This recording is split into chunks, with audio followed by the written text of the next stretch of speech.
Et nous sommes en direct avec le cardinal François Boussillot, évêque d'Ajaccio.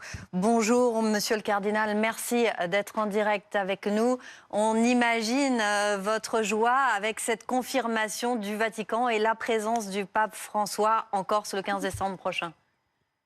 Écoutez, c'était un moment très heureux pour la Corse, pour l'Église. Recevoir le pape, c'est pas une banalité, c'était un moment de grâce, c'était un moment de responsabilité et c'était un moment d'espérance pour nous tous. On évoque une messe en plein air qui devrait rassembler 120 à 150 000 personnes, des chiffres qui paraissent incroyables sur une île où la population est de 300 000 personnes. Alors, écoutez, pour le moment, il y a des chiffres et il est encore difficile de voir d'une manière claire combien de personnes. En tout cas, ce qui est sûr, c'est que les Corses vont se mobiliser. Ils ont envie de participer à ce Je vais moment essayer heureux. de changer Après, le il micro. va falloir accompagner l'enthousiasme avec une bonne logistique. Pourquoi le pape a-t-il choisi la Corse? Et moi, je dis, pourquoi pas?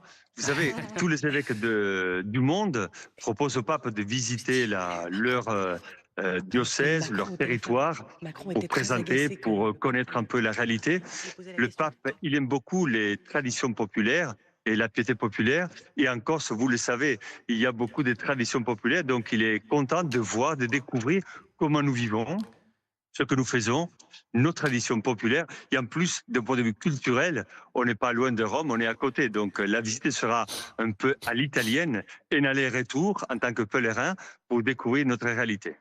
C'est les liens aussi de ce pape avec la Méditerranée. Il était allé à Marseille et il vient en Corse. Oui, tout à fait. La Méditerranée, vous le savez, c'est un berceau de civilisation. Le pape, il tient à que cette Méditerranée puisse engendrer non pas des guerres, des conflits, des tensions, mais plutôt des liens fraternels, amicaux entre les peuples. Et je pense que de Corse, le pape va pouvoir annoncer une bonne nouvelle et il va annoncer aussi la paix pour notre Méditerranée et pour nos peuples. Vous avez eu, je crois, Emmanuel Macron au téléphone, hein, on l'imagine, pour préparer cette visite. Comment il réagit, le chef de l'État? On sait que le pape ne viendra pas pour la réouverture de Notre-Dame les week-ends du 7-8 décembre. Comment il réagit, Emmanuel Macron? Le chef de l'État, il est conscient de l'agenda du pape et de la liberté du pape. Emmanuel Macron et le pape sont des hommes très libres, ils se comprennent et le pape a fait un choix. Ce choix n'est pas contre Paris et pour la Corse. On n'est pas dans une polémique. Les polémiques souvent et dans certains cas sont stériles. On est dans une dimension symbolique.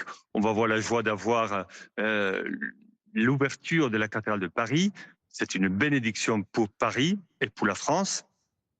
Une semaine plus tard, il y aura une autre bénédiction, voilà, le pape en Corse. Donc, ce sont des moments de joie. Et 10 jours après, Noël. Donc, à la fin de l'année, on aura 3 moments heureux, organisés et motivés par l'Église pour que nous puissions rassembler et fédérer. Une joie que doivent participer, que prennent les Corses. Il doit y avoir une espèce tout de même de stupéfaction. Un pape n'est jamais venu dans l'île. C'est grâce à vous? Voilà, écoutez, les papes sont allés en Sardaigne, Jean-Paul II, Benoît XVI, François, ils sont allés en Sicile, en Malte, dans toutes les îles. Un pape n'est jamais venu en Corse. Donc, c'est une bénédiction pour la Corse. Les Corses sont très heureux et ils sont capables d'accueillir. Moi, je vois qu'ils sont en train de préparer de mouvements, de voyages. Donc, c'est magnifique de savoir que ensemble, avec toutes les institutions, la collectivité des Corses, la mairie d'Ajaccio, la préfecture, le Vatican et l'Église de Corse, ensemble, on va préparer un accueil exceptionnel au pape et on va faire de notre mieux pour que les Corses soient accueillants et accueillis.